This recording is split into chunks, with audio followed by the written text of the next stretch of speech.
They speak Fulfulde. So, and they speak Hausa.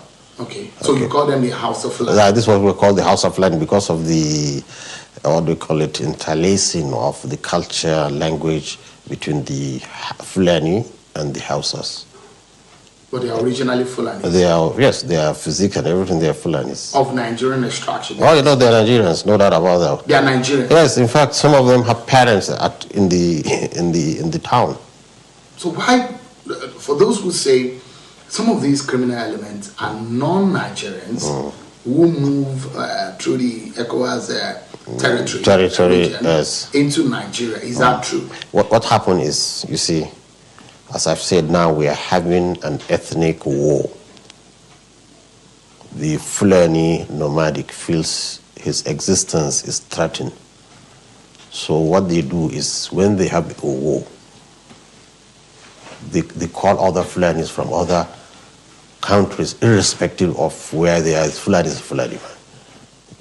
They go to defend their kinsmen. Then disperse, each one goes back to his roga. So that's why they what do you call it? They transit the borders just for an operation and go back. But if there is calm and there's peace, you will not see this kind of incursion of foreign elements into the nation. And that's why it's very important. The government is very proactive in this issue. Let's go in, let's educate them, let's register them, let us do what we do to others, so that we don't have any Nigerian that can be susceptible to be used. If this money they are making is to take the land, they will be buying islands, they will be buying mansions, they will be buying cars, and this is, no, they are still in the hut. They're just trying to survive. It's just a misconception from both sides. People don't know. You need to go in. And I hope you follow me one time when I'm going in, to go with you and talk to them and interview them and see. And you see, for every victim you're talking about, victim of kidnapping, you have almost 10 times victims among themselves. They will show us, none of us here is not without a victim of violence, maybe killed by the military or killed or lynched in town. Do you know that their situation, to the extent that any man with this physique, Fulani physique, and a slim, light complexion, or even the dark ones, on a motorbike is automatically arrested and incarcerated? The first time I ventured out into Jere area, two Fulani men, we were dropped out of a bus by the police and arrested. So their leader, Arto, they call them Arto, came to me and said, Lucy, when you came here, we called some of our herdsmen to come across, and they were arrested by police. I have to send people to go and bring them out. He said, without your intervention, they would have had to sell their cows to get bail out from police. What's their offense? Profiling. It's just that he's a Fulani herdsman. This is the situation they are facing. So they are really fighting, to them, they are fighting war to exist. Some of your critics say that you are deodorizing evil. No. By doing that. You see, what they see, the Fulani herdsman now, he's seeing evil all surrounded by him.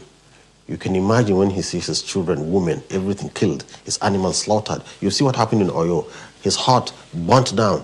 Who's burning down his hut? Is somebody coming from a building, somebody coming from a car. He doesn't own a car. He doesn't own a building. He doesn't enjoy anything of the Nigerian cake, national cake. And then you are coming again to the little thing he has to kill his animals, you see? So he's seeing the evil from the other side. So each side is seeing the other side evil. How do we do? It's the clergy now that have to come in the middle. Muslims and Christians say, look, stop this hostility. Let's iron out. Let's listen to these people. What do they want?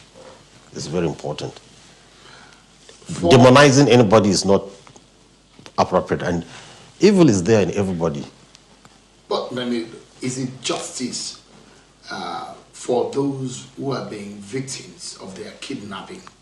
Some of the people are being killed also. Yes. Would you say there's justice if you are now asking for amnesty for those who have killed other people's children? No, you see, it's in an amnesty, it comes with a package. An amnesty comes with a package. What kind of package are you? Package means all victims should be looked at and the government should compensate, because actually it's It's the responsibility of the government to protect people, their lives and their livelihood, and we are not able to do.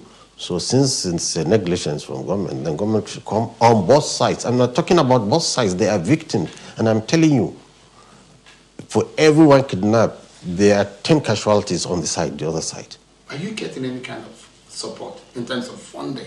No, we don't have support except the states that adopt this, like Zamfara state, not funding that, but they facilitate our movement, they accommodate us when we come, and that's all. But there's no any funding, but it needs funding, not only state funding, because they're Nigerians. I tell you, since when God created earth, this is how they are living. Nothing of civilization. Besides that gun they hold. So is it just I saw two little girls. Maybe I should put the clip when you're drinking from the stream, from where animals drink. And these are the kind of people will be shouting, what do you call it, bandits?